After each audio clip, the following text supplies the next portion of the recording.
Hello, and welcome to this presentation on the Equity and Inclusion Project at Evergreen. I'm Helen Edwards. I'm a project archivist at Evergreen, and I was overseeing this project, and I'm very excited to get to share it with you.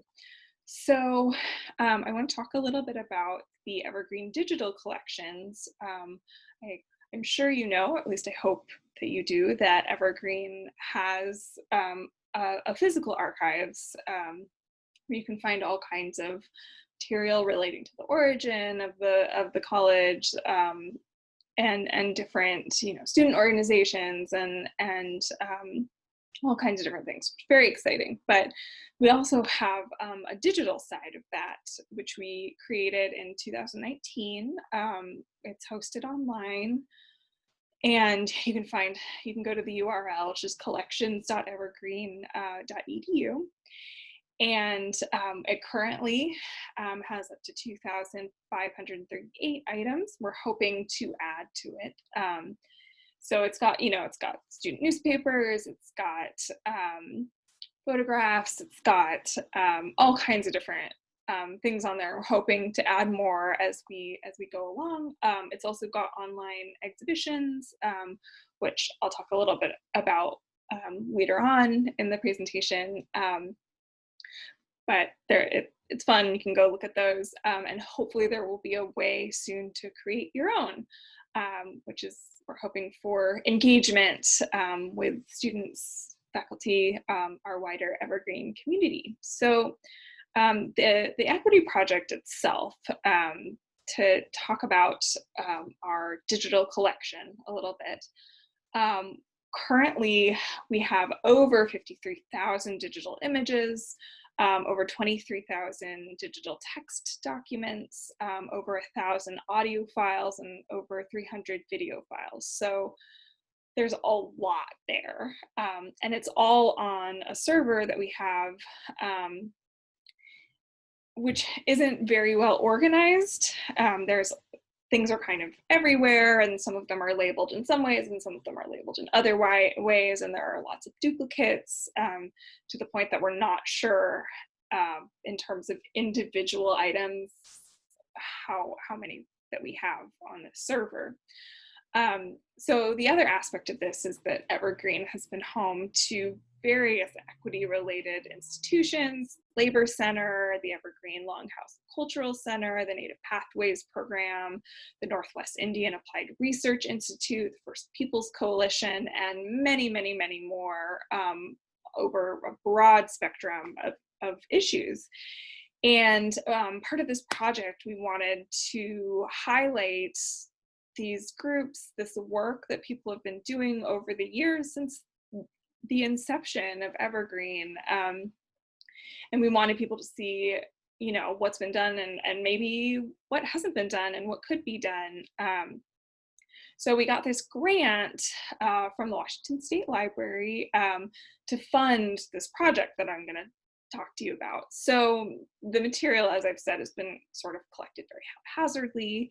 And it's from various institutions that have come and gone under the Evergreen umbrella, various programs, faculty-led programs, student organizations, student-led programs. I mean, there's just been so much, which is amazing, but a lot of it has gotten lost to time, has gotten, the institutional memory has gotten lost because the people who are involved in it left the school. So we're hoping, we wanted to sort of pull together as much of that as we could to see maybe if there was a broader sort of look at equity at Evergreen. And you see some examples on here of what we have in our collection. So we've got this pamphlet from the Earth Fair in 1981, and then we've also got this image, and I believe this is from the ceremonies of opening the Longhouse Center.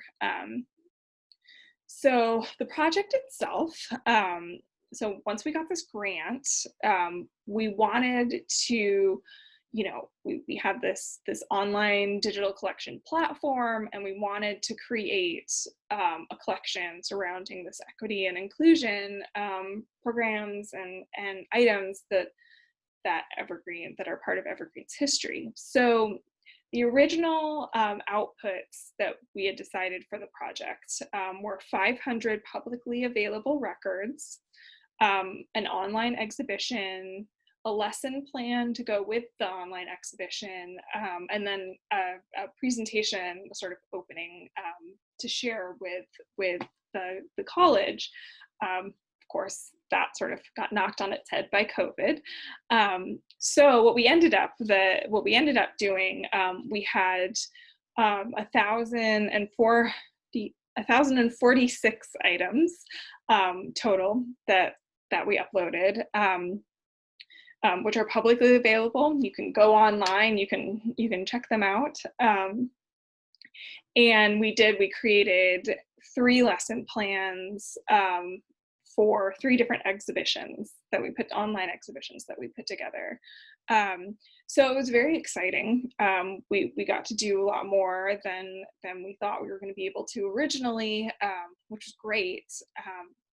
And there was, it was a big project, and it's still an ongoing project. This is 1,000 records is barely a dent in what's in the server. So part of the beginnings of it, I had to go through the whole server and locate different items, and oftentimes they were named in interesting and unique ways, which didn't always tell me much about what I was looking at, like a photograph or a text document. I listened to a lot of the audio, did a lot of video, trying to figure out what it was, trying to identify people in it, trying to identify dates and events, more or less successfully. Some of the things were more guesses than they were actual facts. There was a lot of research involved. I went through a lot of Cooper Point journals looking for any references to anything that was happening in these items. So I had to create like a cohesive structure out of all these items so that people would sort of know what they were looking at. I had to come up with titles, descriptions of items, dates as best I could, subjects, all these different things, so that you could easily search for things if you were wanting to look for like day of absence, day of presence type things. Although I didn't find as much information about that as I would have liked. There was some.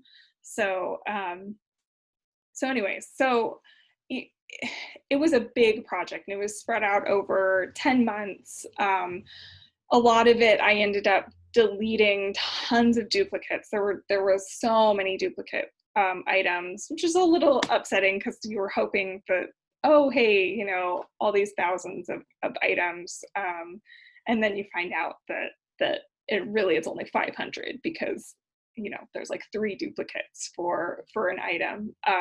So that was kind of a bummer, but it was really exciting to sort of dig into Evergreen's history and find out all the different amazing things that people have been doing.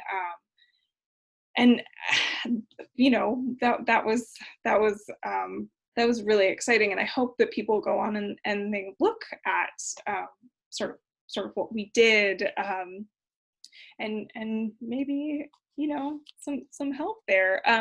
We also were hoping to get sort of not assistance, but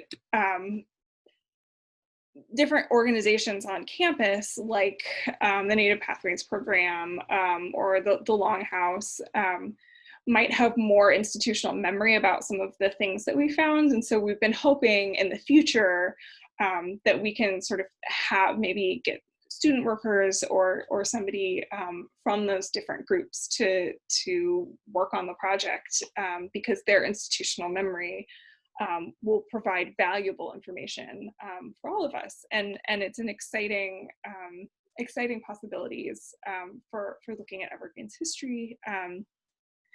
So we also created did 3 digital exhibitions. We've got the Labor Center, the First Peoples Coalition, and then Evergreen Tacoma history. So part of what went into making these digital exhibitions is depending on what sort of material that I had. There were other exhibitions that I wanted to create but couldn't because I only had photographs, or I only had photographs from a very short, like just 1991 to 1992. So there wasn't a sort of broader history to be able to look at. The Labor Center, we have tons of material. We have tons of physical material and digital material. So it was a good, there was a lot of information to mine there. The First Peoples Coalition, again, we had a lot of, especially the early years of that, and being able to look at how it changed and what it grew into, because now it's, I believe it's the First Peoples Multicultural Trans and Queer Support Service. That has what the First Peoples Coalition has turned into over the years. I went through a variety of changes. There were a lot of early faculty and staff associated with it, student organizations that were sort of under this umbrella. There was also the non-white disappearing task force, which had a lot to do with early foundations of Evergreen.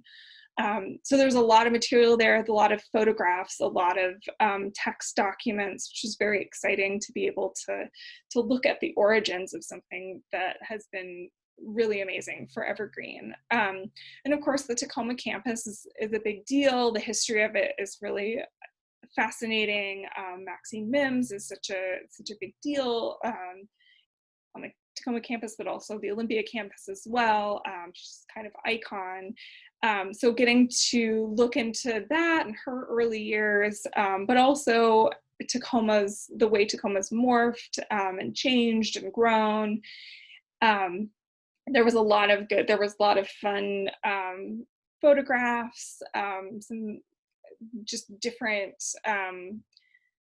just a lot of different work there that there was a lot of information to choose from, which is very exciting. So also there are lesson plans to go along with each of those. They're fairly simple, but that help you sort of think about what you're seeing, what you're reading, how this goes together, how it informs the greater Evergreen community, and that sort of thing. So hopefully those will get to be used by faculty, and maybe the freshmen, the incoming students, getting to sort of work with the archives, especially the digital collections, because you don't even have to come into the archives. You can just do that from the comfort of your own home, hopefully. So there are ways that you can help.